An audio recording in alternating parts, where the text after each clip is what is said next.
you go to undiscovered places, the feeling you get when you actually discover something new that makes you feel is just unlike anything else in the world. And I wanted to blow people's minds by saying I created all this from social housing because I didn't know anything about it.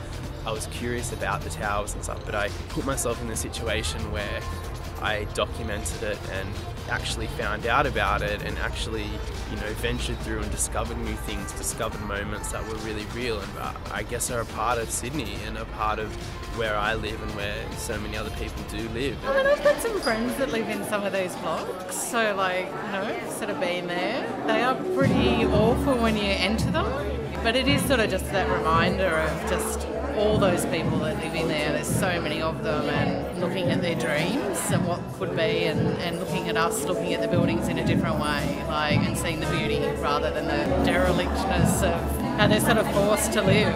What he's done is he's taken buildings that you might walk past on a daily basis and think are quite ugly, transform them into things of great beauty.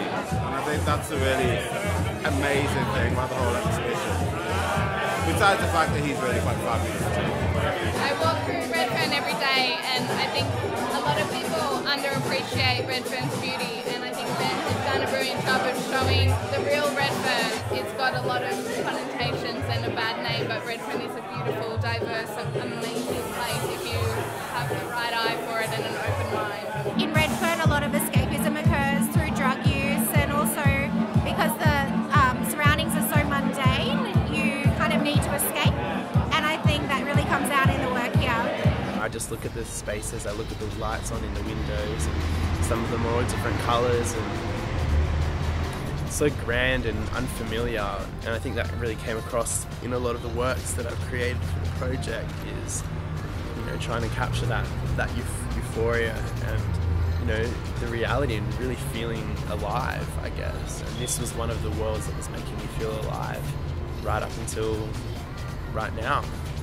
So this is where I took the title shot for In the World, and basically it was just on one of the days that I was venturing around the social housing towers, and I just sort of noticed the kind of fusion between the palm tree and the building, which I thought was kind of like that meeting of worlds. And everyone since has said to me they feel like it's like Miami or somewhere, but for me it was kind of like that fusion between, you know, the Eastern Bloc and maybe some sort of desert culture somewhere. There's got a lot of an international vibe. I can't put a finger on a specific place. There's a lot of emotion in them, I think. There's a lot of light. That's really a big thing. There's a lot of light. Social housing, you feel like it'd be a really dark, negative place, but I think there's a lot of light coming out of it. I like that. It reminds you a bit of, I mean, if you talk about the sort of an artist's point of view, a bit of, you know, of an abstract, 2090s retro kind of thing going on. A bit of a, like a pretty sort of a book thing that we actually do.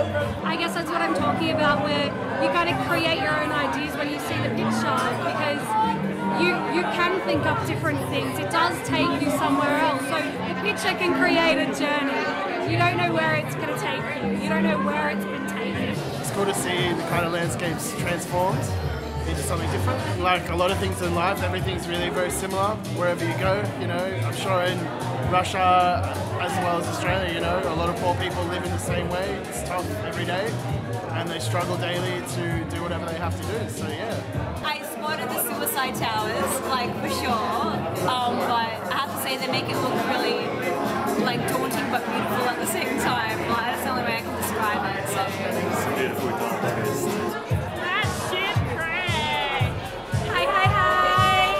I knew I needed to try something different to get me sort of thinking a bit out there creatively, and I was just in the stairs and I had my, you know, DSLR with me. I was like, I'll film myself walking up the stairs, and I didn't know what would happen and what I'd see on the way and stuff, but I literally filmed myself walking up 16 flights of stairs. I'd never been to the top, I'd never been in this stairwell before, but I got to the top and opened up the door, down the hallway, turned left, and looking out at me was this sort of beautiful dusk sunset over the three buildings in Redfern, a bit like, you know, maybe 4 or 5 blocks up the street, and it was just the most perfect thing, and it just was like, this is like something that's speaking to me, like, you've got to do this project and you've got to go for it.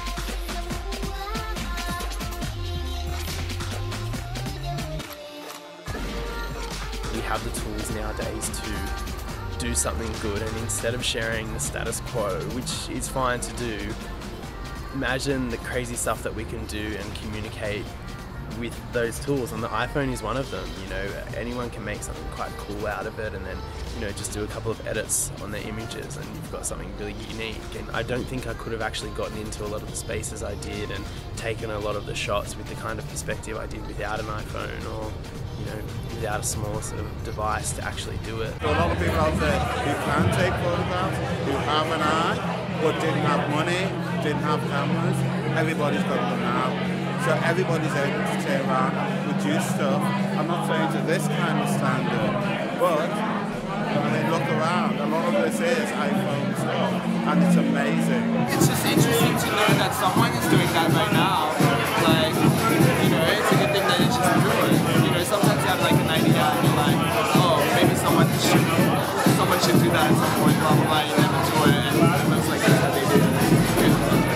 Yeah, I'm definitely very happy. I'm over the moon. You know, I had like 350 people walk through the doors of the exhibition, you know, more than 200 on the opening night, and everyone was really blown away. And I think A, because it was accessible to them, and B, because they hadn't seen something like this before. It's just involved so many people, and it's just drawn from so many influences. And I've just learned so much about myself, about, you know, social housing towers, about different cultures, about techniques, and, you know, interesting ways that we can now communicate an idea via the tools we need in 2012. So I think, despite the fact a lot of the works were so surreal, you know, the feedback that I got from people was that it actually felt very real and that they could connect with it. There's nothing like communicating an idea that you feel really strongly about in your heart, and that transforming one person or 350 people or 500 or 5 million. So it's been worth it for that, and I just hope that people that said they were inspired to go do whatever it was they were going to do after they came and saw it actually do it.